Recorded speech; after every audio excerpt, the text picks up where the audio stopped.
It's true. I have always been nervous. Very nervous, terrible nervous. But why do you say that I am crazy?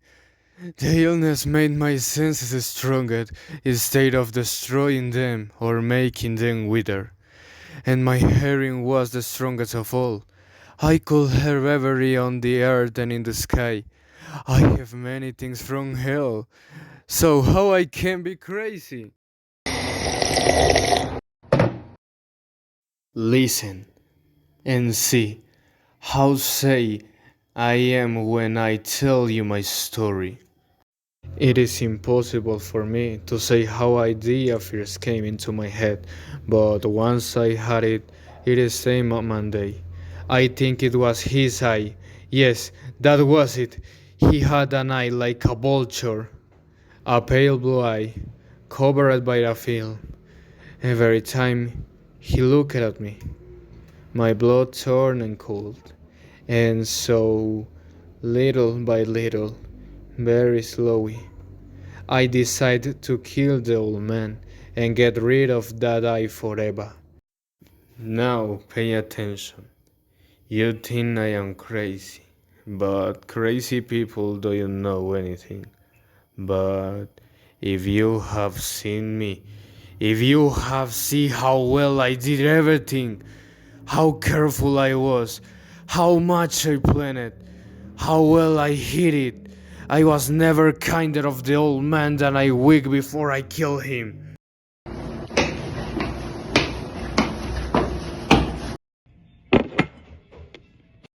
Here is your breakfast, the tea and the pill you asked for. Thanks, Guy. You're always so kind to me. Every night, around 12 o'clock, I turned the handle of his door and opened it. Then, when the opening was big enough for my head, I lifted a closed lantern, completely closed so no light could be seen, and I put my head through the door. Oh, you would have loved if you had seen how carefully I put my head in. I moved it slowly, very, very slowly, so I would not wake the old man. It took me a whole hour to put my head all in the way through the door and see him lying in his bed. Well, would a crazy person be as careful as I was? Then, when my head was completely inside the room, I opened the lantern carefully. Oh, so carefully. Yes, I opened it carefully, just enough for one small ray of light to fall on the vulture eye. I did this for 7 long nights, every night at 12 o'clock. But I always found the eye closed, so I could not do what I wanted to do. It was not the old man who bothered me, but the eye. And every morning, as soon as the day began, I went into his room without fear and talked to him normally.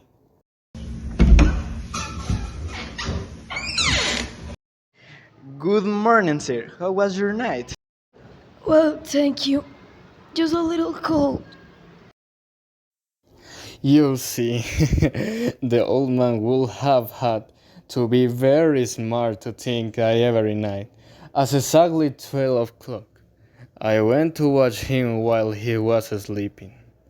On the eighth night, I was more careful than usual when I opened the door.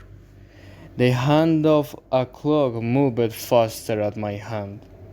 Never before had I felt so proud of how close I was. I could hardly hide my feelings of success. Just think about it. Think I was, slowly opening a door little by little.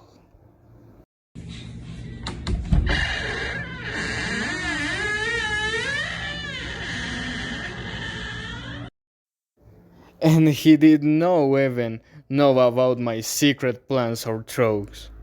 I laughed quiet at the idea, and maybe he heard me, because I felt him suddenly move in the bed, as if something had scared him. You may think that I stepped back, but no. His room was as dark as night, because the old man always closed the windows completely, because he was afraid of people who steal. I knew he could not see at the door opening, so I kept pushing it slowly, slowly. I had already put my head inside and was about to open the lantern when my thumb slipped on the metal clock, and the old man sat up in the bed and said loudly. Who's there? I did not move or say a word. For a full hour I didn't move a muscle, and during that entire time I didn't hear him get back into bed. I stayed seated, listening, just as I have done, night after night, while listening to the drills in the wall whose sound heralds death. Then I heard a soft sound, and I knew he was very scared. It was not a sound or pain of sadness. No, it was a quiet sound that comes from a person when they are very afraid. I knew that sounds very well. Many things. At midnight, when everyone was asleep, I heard that same sound come from my own chest. I made my fear ever stronger. I knew that sounds very well.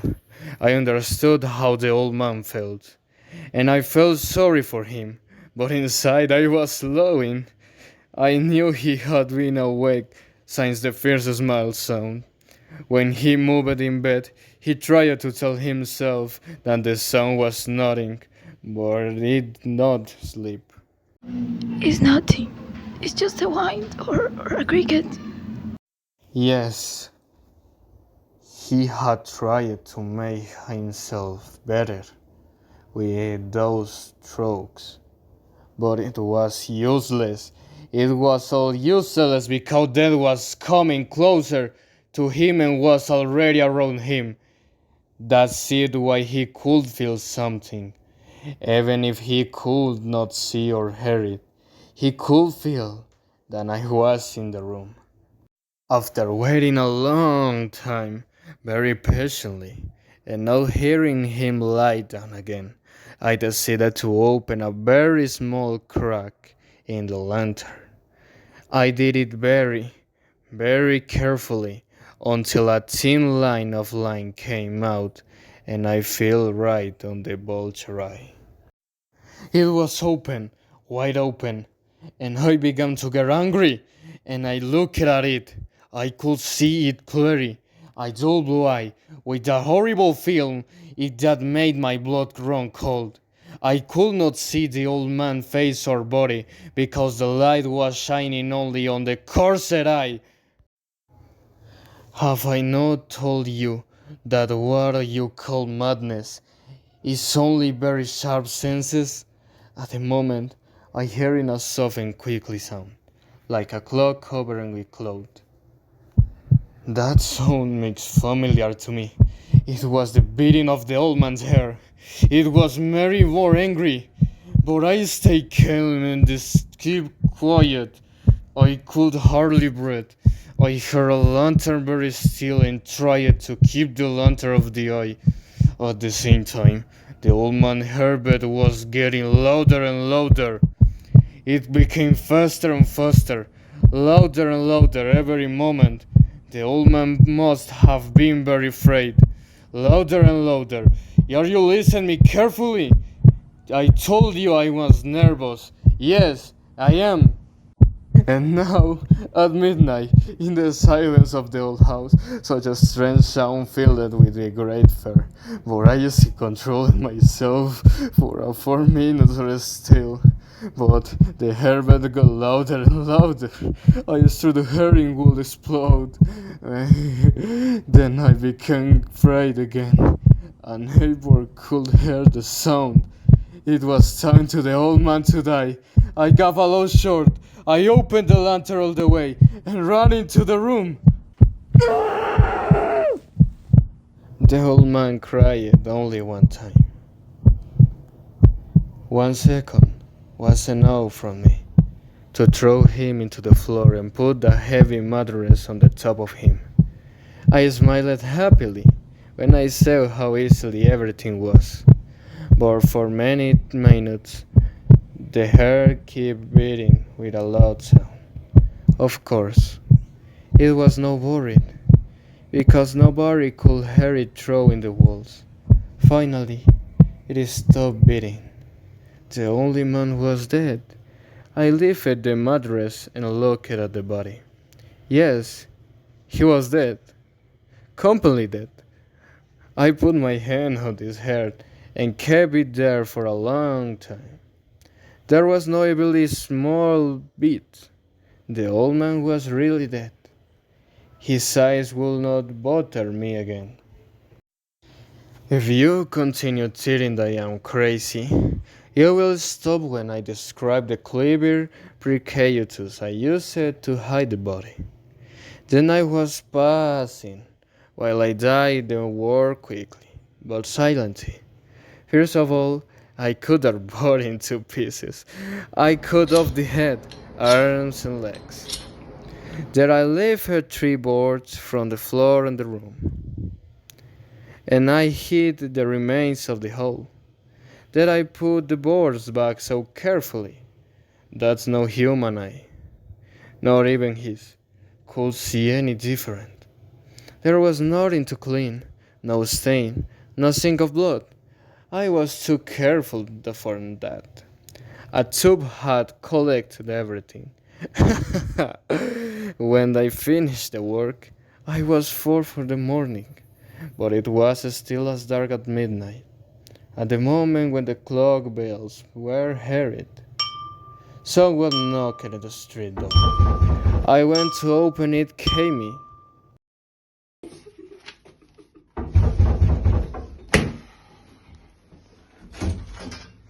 Hello, officer. What brings you here? Good night. A neighbor reported a loud scream in this direction. We are here to be sure everything is good. Oh, the scream was mine. I have had a horrible nightmare. The old man isn't here. He went out yesterday morning. But please, check. Go to his room.